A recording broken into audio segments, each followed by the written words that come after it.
What could be easier than crossing to the other side of the street? Each of us does this every day on the way to work, school, to friends, or just on the way to the store. But what if I told you that there is a city where crossing almost any street is a Russian roulette with a risk to your life? Don't believe it? Well, let's look at Tashkent. Just before that, let's quickly repeat the basic rules of a good crosswalk. Desire line. Crosswalks are placed based on points of attraction along the shortest trajectory for people. Otherwise, people will simply run across the street outside the crosswalk. If you have more than one traffic line in each direction, then you need to put a traffic light. This is how we could solve the problems of visibility of a person at the crosswalk. The traffic light is high, it should be seen from any line. But without it, pedestrian can be closed by a car in one line for the other drivers in another line. Traffic island on two-way streets. It is needed to calm traffic, physically mark the crosswalk and install the some traffic light in a visible place. But the main thing is to make the pedestrian more noticeable so that he doesn't suddenly leave the opposite line if there is a traffic jam. Contrasting lighting in the crosswalk area makes the pedestrian stand out from the rest of the street in the dark time. The problem of visibility is the main one, because the driver must have time to react and slow down in advance so that the person doesn't end up on the hood of the car.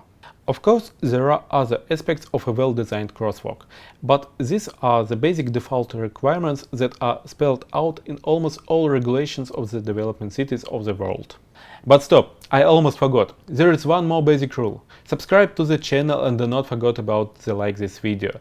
This is new channel, so your support is very important to us.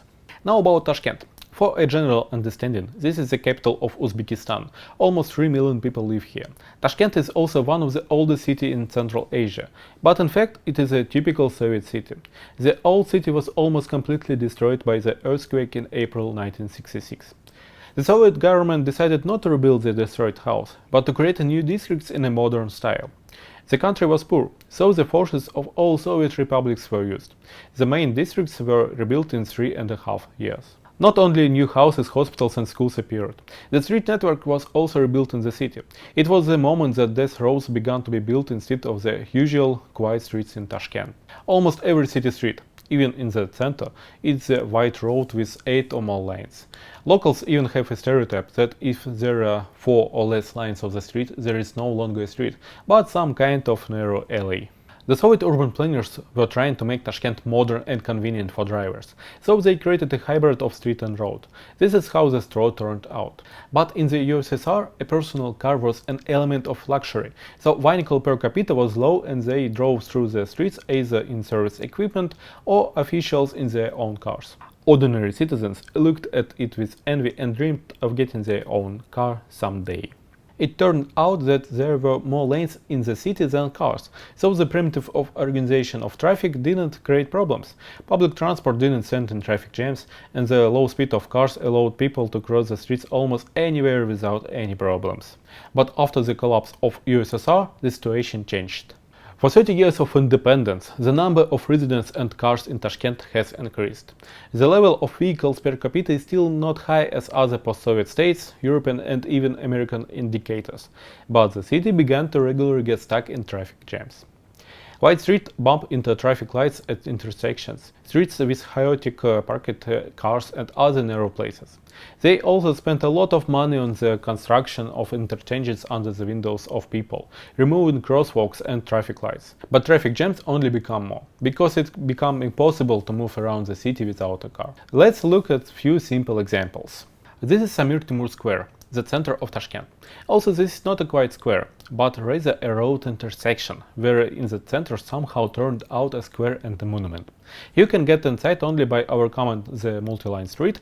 For this, there are 3 ground crosswalks and 3 underpasses from several streets. Ground crosswalks, of course, without traffic lights. Locals think that they create traffic jams, but for drivers, slowing down a car is a great sacrilege here. At the same time, it must be remembered that according to local rules, the ordinary speed limit in the city is 70 km per hour. If you shoot down a person at such a speed, then he will almost no chance of surviving. And this is not the outskirts of the city, this is the center and the path to the monument of the national hero, where tourists and children come. In general, the exit of a person to the crosswalks is an emergency situation. It is even customary for drivers here to turn on an emergency signal so that the drivers behind have time to slow down. Another example is the Soviet district in the new metro line. Here, right at the station, there is still landscaping and even a clean sidewalk, but after 50 meters everything breaks off. To get to the houses, you must first cross a busy road without crosswalk, then walk along the road fender to the crosswalk, and then try your luck and cross the street through the crosswalk without a traffic light. Moreover, the street itself is high speed. There are few intersections and you can easily accelerate to 100 km per hour or even more. Probably local officials are sure that metro passengers can teleport from their apartments to the metro entrance, but in reality, using public transport turns onto contrast stress. In the city you can easily just die under the wheels of a car on the way to the train. But that's not all. The fender and the semblance of a crosswalk is also a bus stop. Do you still wonder why everyone wants to buy a car in this city? Maybe you will ask how people with disabilities can use this overpass, and answer is simple. They can use elevator. But there's one interesting thing, because there's an elevator, but there's no button to use it. It's very clever, because people will not damage your elevator if they can't use it. I know it's hard to impress you, but I will try. So urban planners have a very popular idea of separating cars and pedestrians at different levels. In normal situations, this is done in the form of tunnels for cars to give space to pedestrians at street level. But such a solution is very expensive, so they began to save money. Instead of cars, people were lowered underground. As a result, to cross an ordinary street, it is often necessary to go down 2 or 3 floors and then go up. This is a difficult test even for healthy people, and for people with disabilities is a physical barrier to using the city. Residents and officials have been told for so long that to deal with traffic jams and accidents it is necessary to build underpasses or overpasses that this has become an axiom for many people. This is the reason why such passes continue to build in recent history of the city. Of course, people are trying to hack inconvenient infrastructure, and because of this, they massively run across the street or the ground between the cars. People are often run over near such crossing, and there are only more traffic jams. The decision doesn't help make city better, but only kills people. And attempts to make an accessible environment for everyone look very cynical. The passes are opened, but they forgot about the elevators. And the last example, the craziest example of local unsafe design, because this is an urban freeway. This is one road, and on opposite side there are 2 more roads. They are separate from each other, but this is one large street. And to cross this street, you should pass over 20 lines, traffic lines, and there is no traffic light. I don't know how they do it, because I won't go to the opposite side because it's unsafety.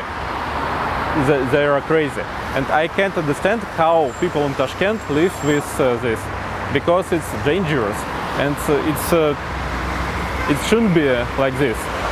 Also, here's a bus stop. Yeah, urban freeway, no traffic light, bus stop, and crosswalk.